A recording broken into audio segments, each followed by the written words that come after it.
Assalamualaikum warahmatullahi wabarakatuh. Perkenalkan, nama saya Afisania Putriana, program studi Sistem Informasi dari kelas SI 20A.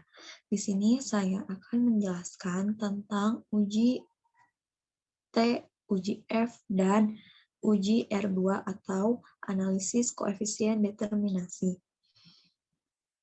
Kita langsung saja.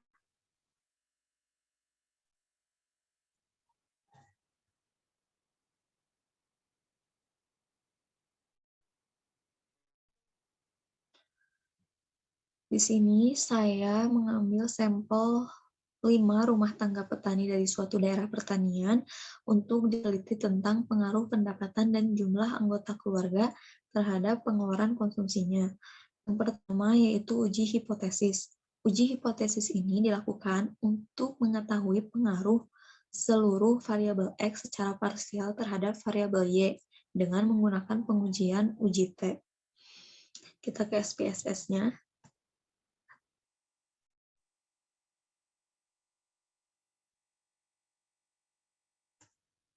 Pertama, kita masukkan variabel view-nya dulu, yaitu ada X1, X2, dan Y. X1 dengan label pendapatan per tahun, X2 dengan label jumlah anggota keluarga, dan variabel Y dengan label konsumsi per tahun. Selanjutnya, mengisi data pada setiap variabel. Di sini sudah ada 5 data yang saya input. Lalu, untuk melakukan pengujian T itu, kita analisis regresi.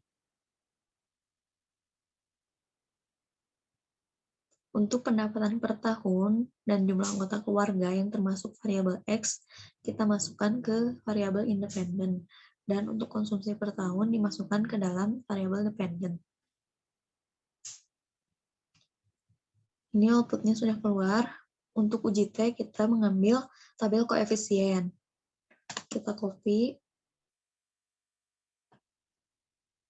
dan masukkan di sini.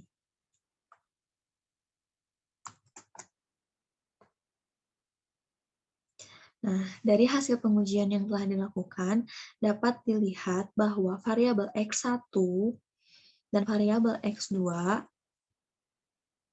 secara berurutan adalah mempunyai sig 0,034 dan 0,014 dengan tingkat kepercayaannya 0,05 atau 95%-nya.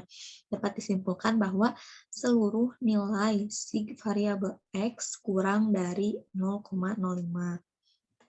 Yang berarti secara parsial seluruh variabel X memiliki pengaruh yang signifikan terhadap variabel Y. Jadi karena nilai sig-nya ini kurang dari 0,05 dua-duanya, maka variabel X ini memiliki pengaruh yang signifikan.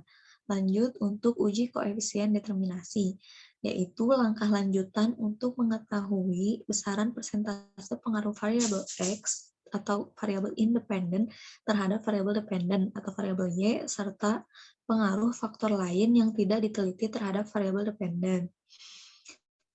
Untuk uji koefisien determinasi ini, kita menggunakan output dari tabel model summary. Kita copy.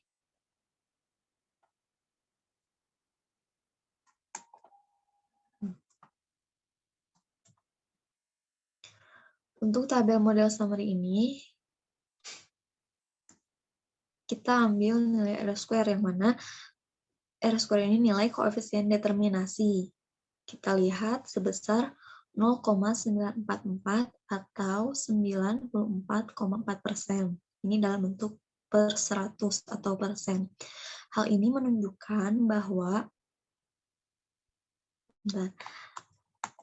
menunjukkan bahwa persentase pengaruh seluruh variabel X yaitu sebesar 94,4% terhadap variabel Y atau konsumsi per tahun.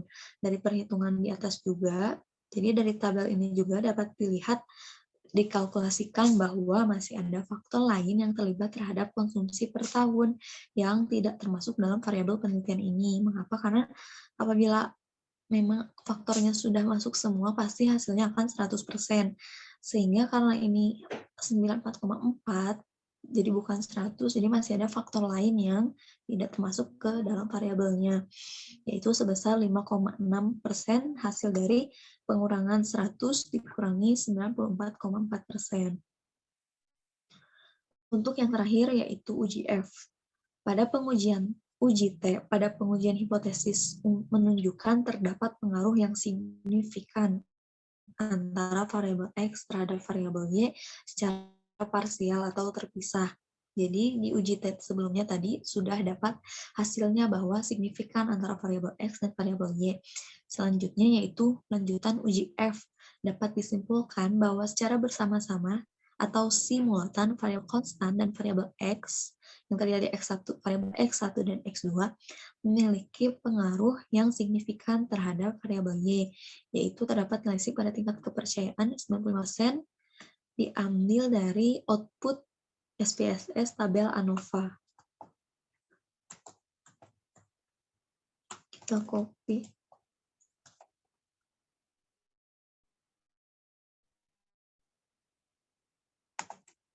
Nah, dapat dilihat ini nilai SIG-nya 0,028, yaitu kurang dari 0,05. Jadi, menurut uji F ini juga, variabel X itu signifikan terhadap variabel Y secara bersama-sama atau simultan. Jadi, perbedaan antara uji F dan uji T ini sama-sama untuk mengetahui seberapa persen pengaruhnya signifikan atau tidak variabel X terhadap variabel Y, namun berbeda. Uji T sedangkan uji F secara bersama-sama. Untuk uji F juga kita bisa melakukan pengujian dengan perbandingan F hitung dan F tabel. F hitung ini kita peroleh dari tabel ANOVA ini dengan nilai F 34,700.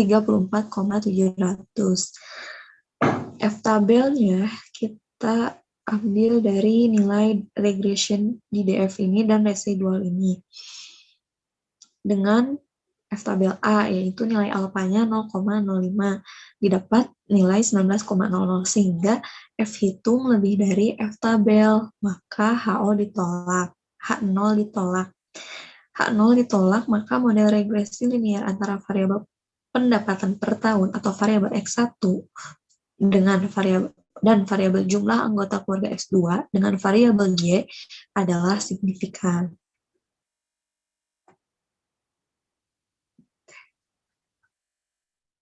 Sekian materi dari saya. Mohon maaf apabila banyak kekurangan dan kesalahan. Terima kasih. Wassalamualaikum warahmatullahi wabarakatuh.